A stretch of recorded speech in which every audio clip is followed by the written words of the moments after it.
Hi, I'm Zoe Hewlings, the social media editor for The Stinger.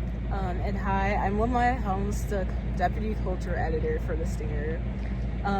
So this is our podcast for our maestro titled Hidden Behind the Screen, The Inevitable Rise of Cyberbullying.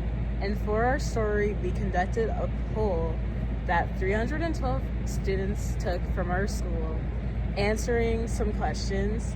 In this podcast specifically, we're going to be talking about the responses to the question, do you believe that social media is more positive or negative? All right. Our first response we received was, I believe that social media is more negative. I've only seen half of it, and I've seen plenty of hate. For every helpful thing on social media has done, there are 10 hateful things. I've also seen that social media brings out the worst in people. Anonymity causes people to say some pretty negative things with little to no backlash. In general, I think social media is more negative. From our research that we did for our story, we do believe that it is true, that a lot of people do find it easier to talk to someone, talk about someone behind their back, because there isn't that confrontation. You don't have to say it to their face. You get to hide behind the screen. You can say whatever you want. You don't really see how your words are affecting that person, which would be with traditional bullying. You would have to bully that person to their face, and you would have to see how that is affecting them in real time. But with behind the screen things and posting negative responses to people and whatever they post, you get to hide, and it's easier for a lot of people to do that. Yeah, it's a lot easier to post it and forget about it instead of saying it to someone's face. Yeah. So for the next question, it says positive. Although as a teenager it may cause insecurities, I believe the positive outcomes from it outweigh the negative. Social media is a great place to advertise or market products, especially for small businesses. It's also a great way to spread word about clubs, organizations, fundraisers, etc. It can also be a great news or current event outlet, since there are so many sources and accounts. There are definitely neutral media sources, especially when dealing with political or economic information or issues. I agree with that. I know in our research we found that a lot of people use it to market their businesses, especially with the TikTok shop and everything. That's a really positive way people use it, and it is very helpful. But what else did they say? Businesses and news. News is a big one. I know a lot of kids our age get news from their social media platforms. Yeah, I would say that a lot of people in our age group do get a lot of news from social media, and I think that's a great aspect of social media, because it really connects especially people our age to other people around the world and what's happening, and maybe an easier format than going through a bunch of different news platforms, which sometimes you have to pay for to read an article. You can just get that information easier through things like Instagram and TikTok. I also think it's good to market art. I see that a lot with art. There's artists showing their work on social media, and I think that's a great way that social media is positive, because of those communities that people can build with their businesses. Yeah, I agree. I believe social media usage is more negative, since although many believe that it brings people together, it ends up separating them even more, since most are focused on sending their friends funny videos and checking what all their favorite content creators have posted, rather than socializing with the people around them. For example, in Hornet Homeroom, I've noticed that no matter if I'm in my homeroom or a friend's, everyone seems to be on their phones instead of socializing with the people right next to them. That's really true. I know in my classes, the second we get our phones back, everyone's texting and no one talks. Yeah. All of my teachers guys, you should talk to each other, but everyone's just probably texting whoever's sitting right next to them. Yeah, it's you go to lunch and there's just people who are just on their phones. iPad kid mentality. I don't know. And there's just people I don't know, we're just on our phones all the time. We're always staring at devices, and sometimes it's just easier to instead of going out of your way to talk to someone that you don't know, it's easier to just spend those 5 minutes on your phone scrolling through whatever social media platform you have, because it's entertaining and you know what you're gonna get. rather than just like having to start like a conversation. You're with avoiding somebody. the awkward conversations by just scrolling on your phone. Yeah, and I feel like that is kind of sad in a way because we are kind of losing that connection. Like, you're connected to people who are so far away from you, and like a lot of people that don't even know who you are. And instead of like building those connections with people who could have like real and life relationships with, you're kind of just on your phone for those 5 minutes. You almost like isolate yourself from people around you by focusing more on online connections. Yeah, so I think that's an interesting view of how social media can be negative. So the next one, more negative, because I believe it fosters a comparative attitude in its users who, instead of celebrating their uniqueness, are disheartened because they aren't what they should be. Whoa. That's a very strong statement. And it fosters comparative attitudes. That's honestly so valid. I feel like social media really fosters like a very negative environment, and beauty standards and social like standards are really big on there, and kids will see people saying, oh, this is what you should look like at 16 years old, and they don't look like that, so then they think there's something wrong with them, or they don't fit into like the popular aesthetics of like, and like the trending aesthetics, so they think they're too different, and then people even make fun of them for that because they're not what everyone else looks like. I honestly agree with that. I feel like a lot of people lose sight of like individuality online because everyone wants to look like whoever the most famous person is at the time. Yeah, and since like we're both seniors right now, I feel like when I was younger, like freshman, sophomore, I did like sometimes fall into like those things on social media where it's like I have to have these things, I have to look like that, I have to act like that, I have to like be part of all these things that maybe I'm not really interested in because like everyone's doing that, and it's just like it feels like social media makes like trends seem like they're more important than they really are. Yeah, and I think, but like in reality, it's just what's going on in social media, and not like a mass majority of people are always doing those things. And you'll like find people who are like you don't really have to. Anything could be trending, and anything could be your aesthetic because there's always going to be someone else who agrees with you and thinks the same way as you. Yeah. Okay, so our next response is, it has both its positive and negative aspects. It's a great tool for communication and connection, but it's also a place of misinformation and anxiety. Being on social media often makes me so anxious due to the political climate that I often delete it for the entire week and re-download it on weekends. So many like myself get a lot of our information off of social media, and it feels hard to trust. I agree with that. I think there is definitely a lot of misinformation that's spread very easily over social media, and it can create a lot of like distrust with the media and everything. But also, social media shouldn't be your only form of news. There's so many other news outlets that you can also go to fact check. And if you don't trust social media, there's definitely other ways to get news and information that are more trustworthy than TikTok or Instagram.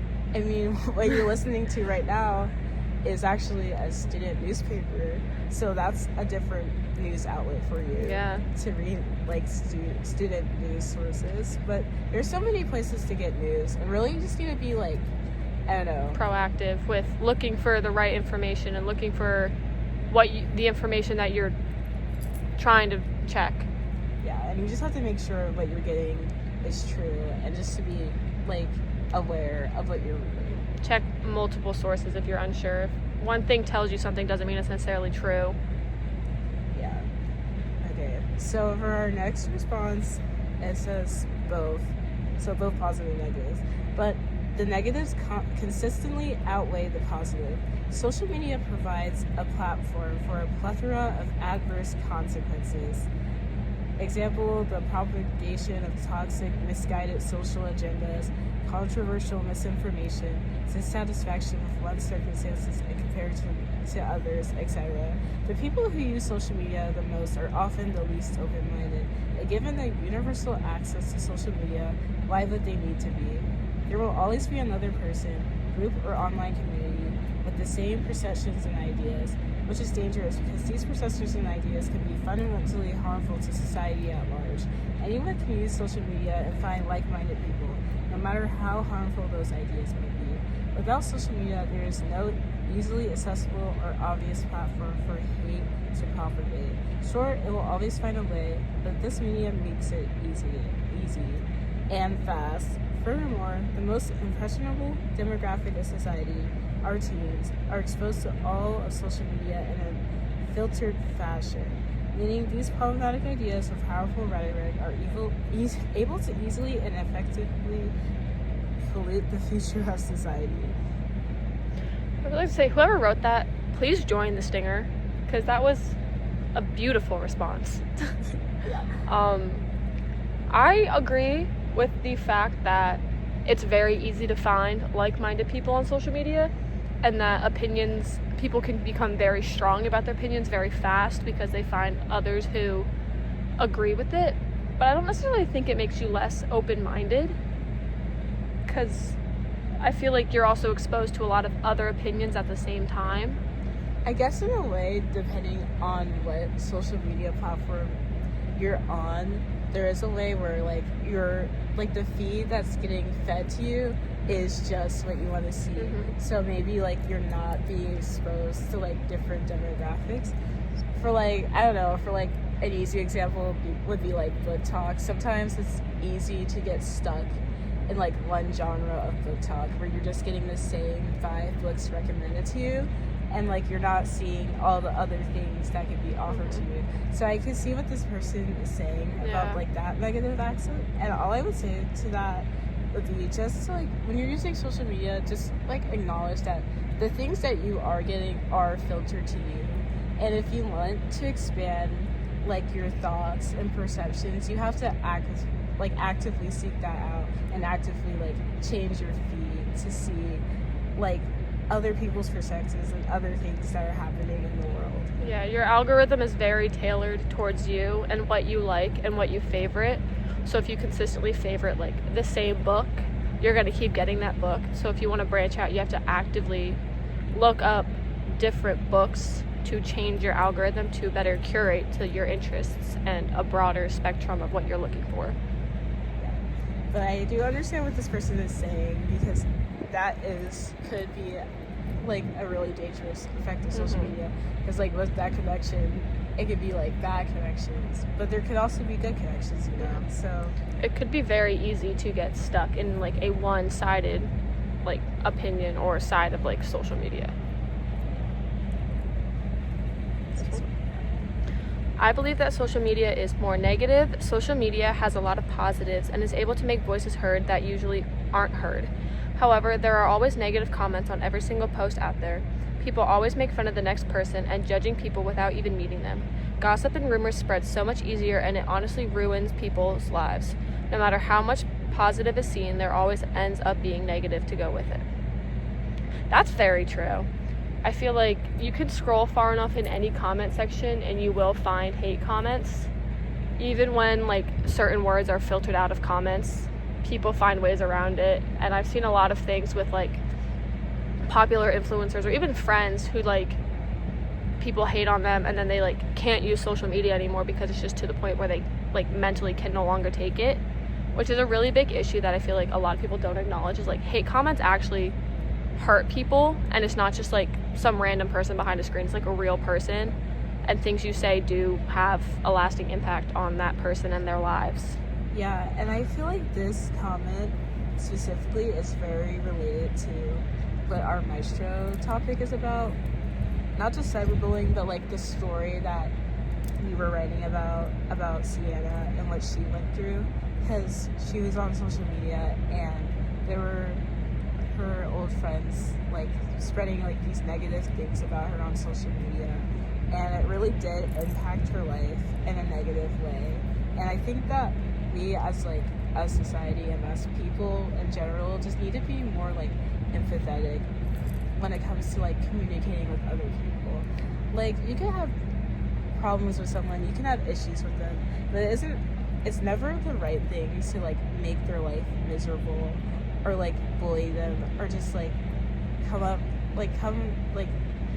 impact them with so much negativity that it affects their lives. There's other ways you can handle the situation. It's like the cliche of like, if you don't have anything nice to say, don't say it at all, because your words actually affect people. And if you really have a problem with someone, it's probably smarter to sit down and have an in-person conversation with them and try to resolve your issues that way, rather than resorting to social media and cyberbullying as a way to make them feel bad about themselves. This one. So this one says, negative, people swear social media is good and they aren't wrong. However, social media has significant negative impacts on teenagers, affecting their mental health, sleep, and exposure to cyberbullying. Studies show that excessive use of platforms like Instagram and Snapchat increases anxiety, depression, and feelings of inadequacy. The American Academy of Pediatrics reports that heavy social media use disrupts sleep patterns due to screen time and late night usage, leading to poor academic performance and mental health issues. Additionally, the Cyberbully Research Center found that 34% of U.S. students have experienced cyberbullying, which can cause severe emotional distress. These issues highlight the need for responsible social media usage amongst teens. Honestly, those statistics are great.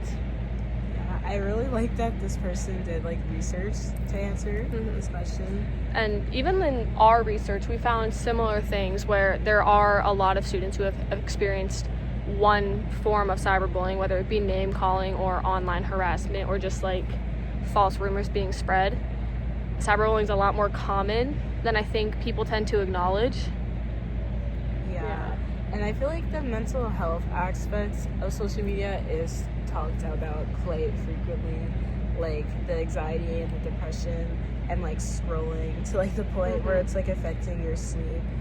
And I think that we should keep talking about it because it is really important, especially like in like the time that we live in now. Like, we're not gonna get away from technology. It isn't just gonna disappear.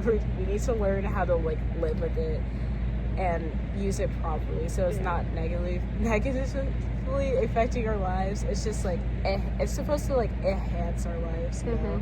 And we just need to learn how to use it properly. Yeah, it's supposed to be a tool, not a weapon, and like used in positive ways instead of negative ways. Our next response is both. Social media can be an incredible tool that provides reach and connectivity, but at the same time, its convenience and ease of access has made the people that have grown up under its influence ill prepared for the social situations that they are being presented with so much earlier in their lives than in previous generations. I need to read that because I did not comprehend that. Okay, I get what they're saying.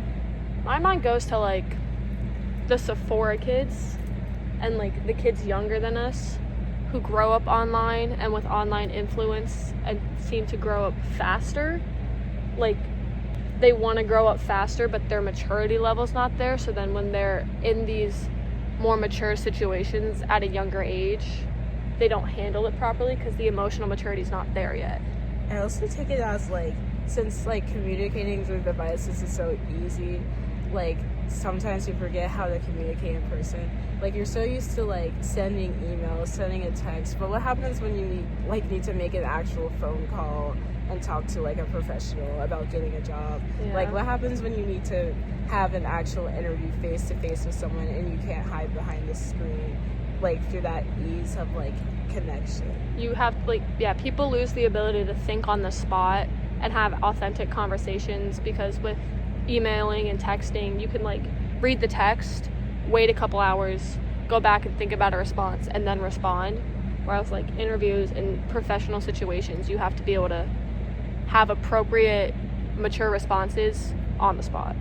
Yeah, like even in school, like if you're talking to your teacher and at the end of class you need to like ask them a question, are you going to be like afraid because you have to go up to them and talk to them in person rather than having to email them later? And you can't just like go up to your teacher and be like, yo, boost my grade. You actually have to like appropriately ask them in a respectful way. Yeah, so I feel like that is a very true negative that needs to be like addressed and like recognized when you're using social media.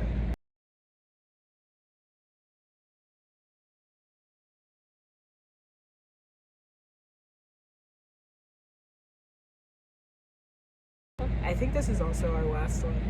Oh, our last one. Okay. I think it's positive because without it, we wouldn't be able to connect with our friends, get educated on the world and what's happening in real time, find new things that entertain us, and make us happy, like new hobbies and whatnot. I agree with that.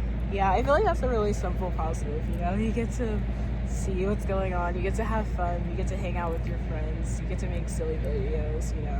Which I feel like that's the intended purpose of social media, is to be a positive place where you can connect and have fun and not take things too seriously and just learn without like being stuck, say in school or researching. You can go on social media and you'll learn like 10 new facts in 20 minutes.